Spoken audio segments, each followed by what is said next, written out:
Hello everyone, welcome back to my channel. तो आज मैं इस ड्रामा का एपिसोड 6 एक्सप्लेन करूंगी।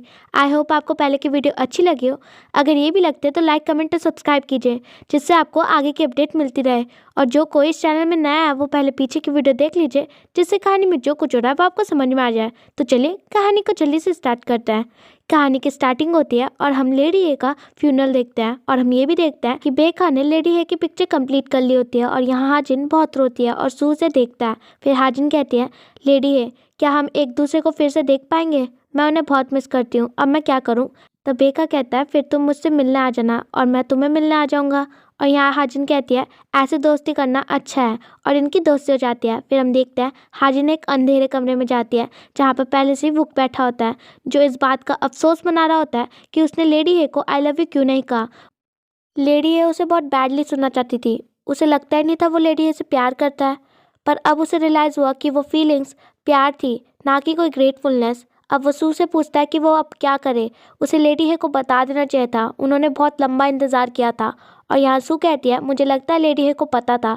तब वो कहता है, अब क्यों, मुझे अब क्यों रियलाइज़ हुआ। और यहाँ वो बहुत रोता है। फिर हम सू को देखते हैं, जो सोच रही होती है अब उसके साथ क्या होगा और वो अपनी लाइफ के साथ अब क्या करे। तभी उसे नॉकिंग की आवाज़ आती है, तो वो उस साइड जाके खिड़की खोल के देखती है। और हम देखते हैं दो पपेट्स को, जिनमें एक सू होती है और दूसरा टेन प्रिंस। और ये टेन प्रिंस की चाल होती है सू को हंसाने की, और वो सक्सेसफुल भी होता है, पर वो गिर जाता है। फिर सू बाहर आती है और उसे थम्स अप दिखाते हुए कहती है, your majesty, you are awesome. और यहाँ यून खुश होता है कि उसने इंजॉय किया। तब वो पूछता है थम्स अप का मतलब। तब वो कहती है, ऑसम द बेस्ट। 5 उंगलियों में थम हेड होता है। तब वो कहता है, ये सही नहीं है, मैं कैसे हेड हो सकता हूँ जबकि वो किंग होते हैं, तो मैं शायद ये हूँ। तब वो कहती है, ये भी चलेगा।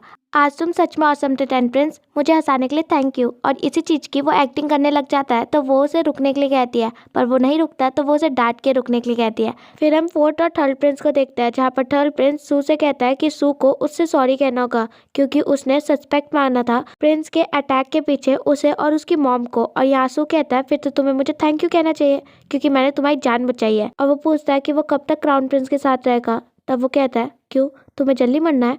और तभी वहाँ पर यून आता है, जो बताता है कि जो किंग है वो कुछ लेटर वेगजीज को लैंड गिफ्ट कर रहा है। तब वो कहता है, राजा जरूर ये कोरिया की भलाई के लिए कर रहे होंगे। तब थर्ड प्रिंस बेका के ग्रैंडफादर के बारे में बताता है कि वो भी शिला के बहुत बड़े राजा थे, पर अब वो मजबूर है कि वो हिज मैजेस्टी को सर्व करे। और यहाँ पर वो उसके रिलेटिव को बैगर कहता है, जिसे सुन के उसे गुस्सा आता है। तब सू कहता है, इतना बड़ा चढ़ा के क्यों बोलना, जबकि तुम भी वही कर रहे हो, अपने मास्टर को सर्व करना। चाहे तुम गरीब को खाना दो या फिर एक कुत्ते को, तुम अपने मास्टर के सामने एक चीख भी नहीं निकाल सकते। और जाते हुए वो बेका से बोलता है, क्या वो उसके साथ ड्रिंक करेगा? तब वो कहता है, हाँ सू, ड्रिंकिंग मेरा एक टैलेंट है। और जाते हुए बेका उससे थैंक यू कहता है। और सू कहता है, थैंक्स बोलने की जरूरत नहीं है, वैसे भी तुम्हारी मदद करने के लिए मैं अपने असूलों से पीछे नहीं हटा। मुझे बिल्कुल नहीं पसंद कि स्ट्रांग आदमी वीक को दबाए। तब भी वो उससे थैंक यू कहता है कि वो उसके साथ रहा। फिर हम हेसू को देखते हैं, जो लेडी है की ग्रेव में आई होती है और उनसे मन में बातें करती है कि टाइम कितनी जल्दी गुजर जाता है, ये जगह उतनी भी बुरी नहीं है, पर वो कब तक हेसू बन के यहाँ पर रहेगी।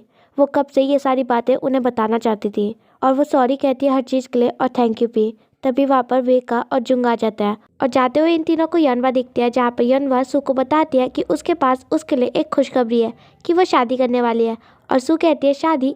और शॉक्ड होकर कहती है, मैं? फिर हम देखते हैं वो खेसू के चाचा से बात करता है कि ये अचानक से कैसे, अभी अभी तो लेडी ए की डेथ हुई है और सू को थोड़ा स्पेस चाहिए। और उसके चाचा कहते हैं, हमें ये अपॉर्चुनिटी खोनी नहीं चाहिए। फिर हम देखते हैं बेका सू को खींचते हुए ले जाता है और कहता है, मैरिज, इससे भी शॉकिंग चीज हो सकती है। और यहाँ पर सू अपना हाथ छुड़वाता है और कहता है, ये सच है, उसकी उम्र हो गई शादी की, ये उनका घर है, हम कुछ नहीं कर सकते। तभी वहाँ पर यून और जुंग आता है, जहाँ पर जुंग बताता है कि यून ने सुना है कि जिससे वो शादी कर रही है वो 7 साल का एक बुढ़ा है, जिसके बहुत बहुत बहुत बच्चे हैं। तब बेका कहता है, अगर ये बात सच है तो ये शादी नहीं हुई, उसे बेचा जा रहा है। तब नाइन प्रिंस कहता है, हाँ, उसे बेचा जा रहा है। तभी वहाँ पर वुक आता है और वो ये बात सुन के शॉक्ड होता है और उन सबकी हेल्प मांगता है। फिर हम हाजिन को देखते हैं, जो सदमे में होती है। और यहाँ चायंग रोते रोते उसका सामान पैक कर रही होती है। तभी वो खड़ी होती है और कहती है, ये सब मुझे दो, मुझे यहाँ से भागना होगा। मैं कैसे एक इंसान से शादी कर सकती हूँ जिससे मैं मिली भी नहीं हूँ? और चायंग सामान पकड़ाते हुए कहती है, अगर कोई मुझे मारते मारते मार भी देना, तब भी मैं किसी को नहीं बताऊंगी कि आप कहाँ हो माय लेडी। तब हेसू कहती है, चायंग,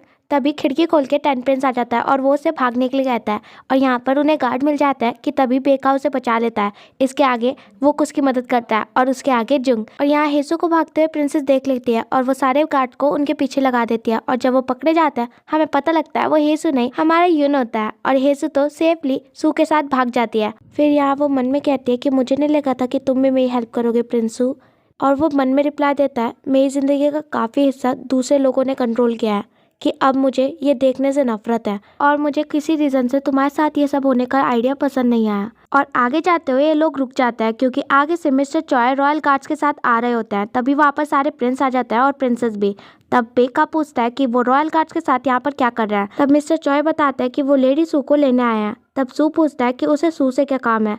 तब वो बताता है कि लेडी सू को ऑर्डर मिला है कि वो पैलेस आए, जिसे सुन के सब शॉक्ड होता है। और यहाँ वो पूछता है तुम्हारा मतलब क्या है पैलेस आए। तब वो कुछ सोचता है और कहता है तुमसे कोई मिस्टेक हो गई होगी, ये नहीं हो सकता। और यहाँ मिस्टर चॉय बताते हैं कि ये कंफर्म है कि लेडी सू की शादी राजा से हो रही है। और यहाँ पर सू से पूछता है क्या उसे इसके बारे में कुछ पता है। तब वो कहती है नहीं, बिल्कुल भी नहीं। तब वो कहता है ओके देन, यहीं पर बैठी रहो और वेट करो। तभी वहाँ पर सू के चाचा आ जाते हैं और यहाँ वो उनसे कहता है कि क्या हो रहा है, शादी किंग से। और यहाँ वो कंफर्म करते हैं कि हेसु की शादी राजा से हो रही है। तब यनवा कहती है कि तुमने हमें इसलिए नहीं बताया ना कि तुम्हें लगा कि हम शादी रोकेंगे। सू, उसे जाने दो, तुम एक रॉयल कमांड को मना नहीं कर सकते। और यहाँ गार्ड सू के पास आता है तो वो उन्हें पीछे हटने के लिए कहता है। और यहाँ यनवा कहती है उसकी वजह से हमारे सारे ब्रदर मर जाएंगे। और ये बात सुन के हेसु यहाँ सोचती है और उतर रही होती है कि तभी सू कहता है मैंने कहा ना हिलो मत। तब वो कहती है मुझे जाना होगा। तब वो कहता है अगर तुम एक बार वहाँ चले गई तो वापिस आना नामुमकिन होगा। और यहाँ हेसु फिर से सोचती है पर उसने डिसाइड कर लिया होता है कि वो जाएगी क्योंकि इसमें सबकी भलाई होती है। फिर सू उसे नीचे उतारता है और उससे कहता है क्या तुम्हें सच में रिग्रेट नहीं होगा। और यहाँ वो कहती है टेंशन मत लो। और वो पालकी में बैठ के चली जाती है। फिर जुंग कहता है वो 7 साल का बुड्ढा जिसके बहुत बहुत बेटे हैं वो राजा थे, तुमने ये नहीं सुना। और सू कहता है वो बेवकूफ़ लड़की। फिर हम देखते हैं राजा और रानी की इस शादी को लेकर लड़ाई हो रही होती है। और यहाँ राजा बताता है कि उन्हें रीपे करना है हे फैमिली को क्योंकि उन्होंने बहुत मदद की थी उनके बॉर्डर्स को बचाने में। और यहाँ उनका झगड़ा हो जाता है। फिर हम देखते हैं हेसु पैलेस आ चुकी होती है और यहाँ पर अंदर वो सोचती है कि कहीं वो सच में राजा से शादी तो नहीं कर लेगी।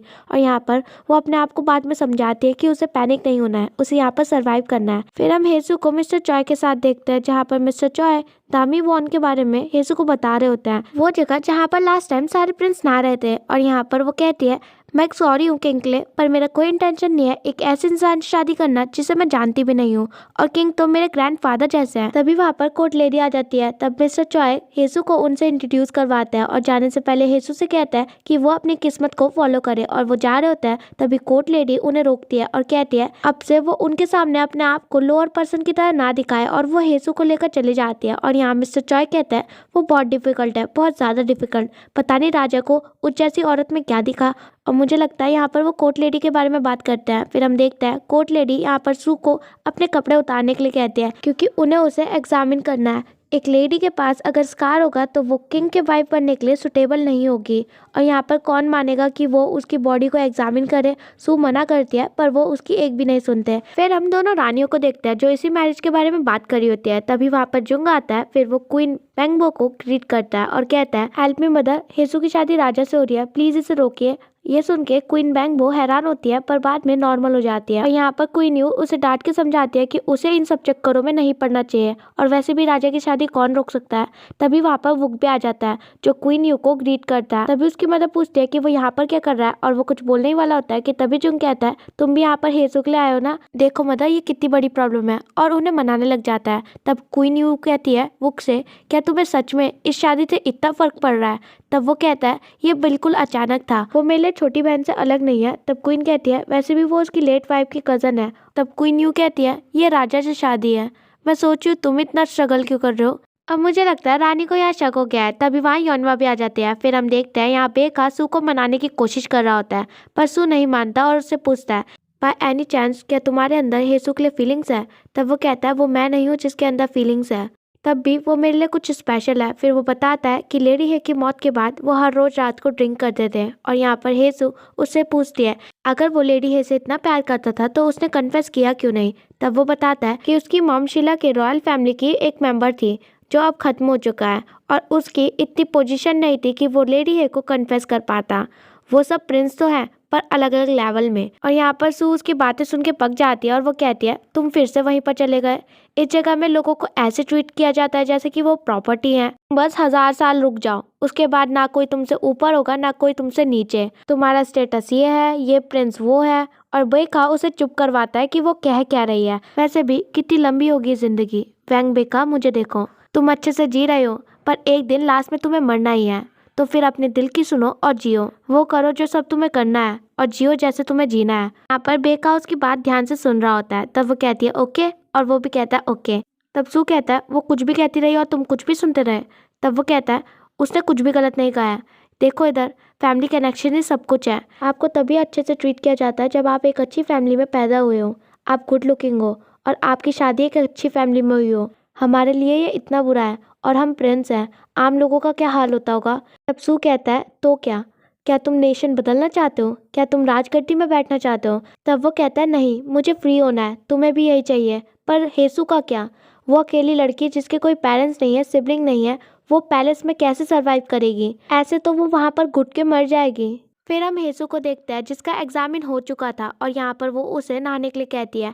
तब वो उनसे थोड़ा टाइम मांगती है क्योंकि आज सुबह तक उसे नहीं पता था कि उसके साथ ये सब कुछ हो जाएगा और अब उसे टाइम चाहिए सोचने के लिए कि क्या हो रहा है। और वो जैसे ही जाती है, यहाँ हेसू कहती है उसे यहाँ से भागना होगा, पर कहाँ पर? तभी उसे वो सीक्रेट टनल याद आती है जो यहीं पर होती है और वो छुपके छुपा के भाग रही होती है और तभी वो पकड़ी जाती है। फिर हम देखते हैं सू मिस्टर चॉय का गला दबा रहा होता है और यहाँ पर वो उनसे पूछ रहा होता है प्लान के बारे में, क्योंकि उसके अकॉर्डिंग मिस्टर चॉय ऐसे इंसान है जिसके पास एक नहीं, एक से ज़्यादा प्लान होने चाहिए इस प्रॉब्लम की सोल्यूशन के लिए। फिर हम राजा को देखते हैं जहाँ पर मिस्टर ली उनकी ब्राइड का नाम हेसू बताता है और यहाँ पर वो कहते हैं क्या ये वही लड़की होनी चाहिए थी?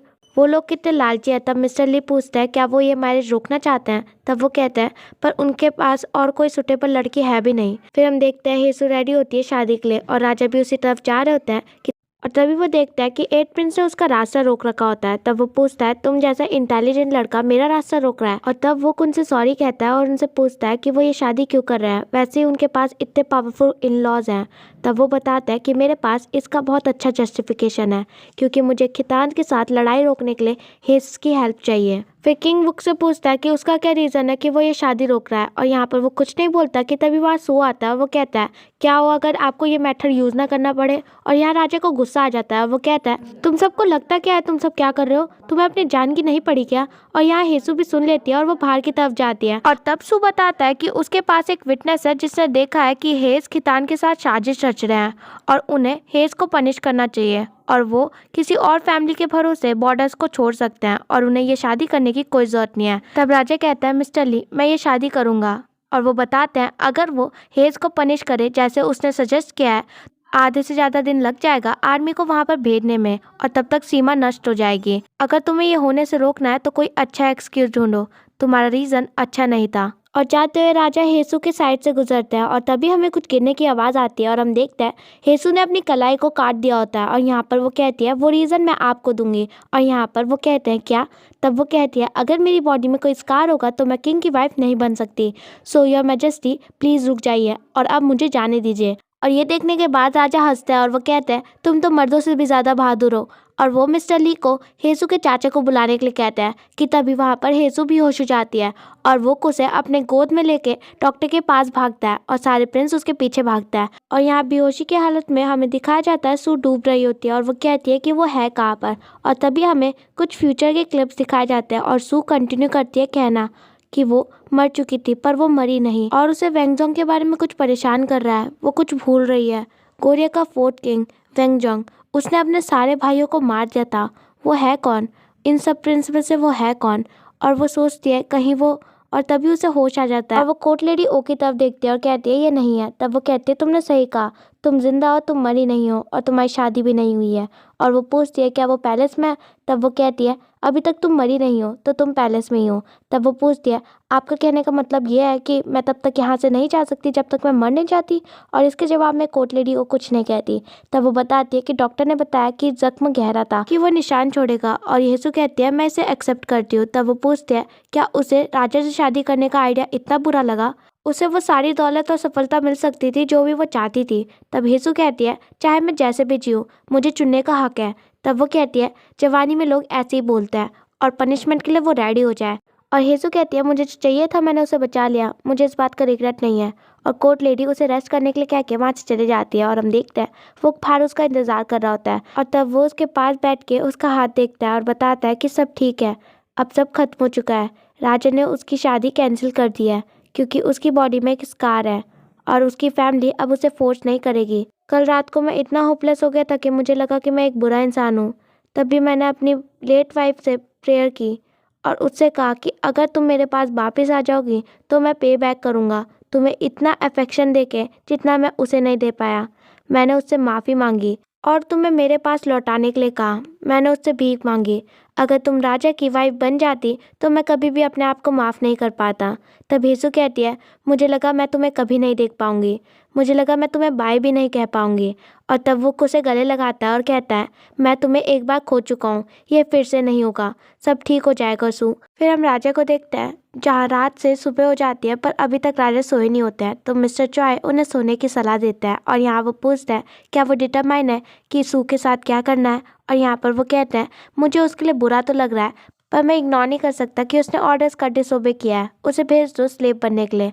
और यहाँ पर मिस्टर चॉय कहते हैं क्यों ना हम उसे पैलेस में ही रखें कोर्ट लेडी की तरह। और किंग समझ जाते हैं बच्चों ने कहा है मिस्टर चॉय को ये सब करने के लिए। उसका रिलेशनशिप क्या है प्रिंस से, 8th और 4th प्रिंस भी इन्वॉल्व हो गए पर उन्हें कोई प्रॉब्लम नहीं चाहिए। तब मिस्टर चॉय कहता है कि कोर्ट लेडी ओ ने भी रिक्वेस्ट किया कि सू को यहाँ पर पैलेस में रखा जाए कोर्ट लेडी की तरह और उन्हें भी लगता है सू रॉयल फैमिली के लिए एक बहुत बड़ा बेनिफिट होगी अगर वो लेडी ओ को उसे सौंप दे तो। और फिर राजा पूछता है कि वो है कहाँ पर। फिर हम सू को देखते हैं जो वुक के साथ गार्डन में घूम रही होती है और तभी वुक उसकी चोट देख लेता है तो वो उसे छुपाने लग जाता है। और यहाँ पर वो मन में बातें करता है जहाँ सू उससे कहती है कि मैं लेडी हे को देखना चाहती हूँ। तब वो कहता है चलो एक साथ चलता है, उसने मुझसे कहा था कि मैं तुम्हारा ध्यान रखूं, अगर हम एक साथ जाएंगे तो मुझे लगता है उसे अच्छा लगेगा।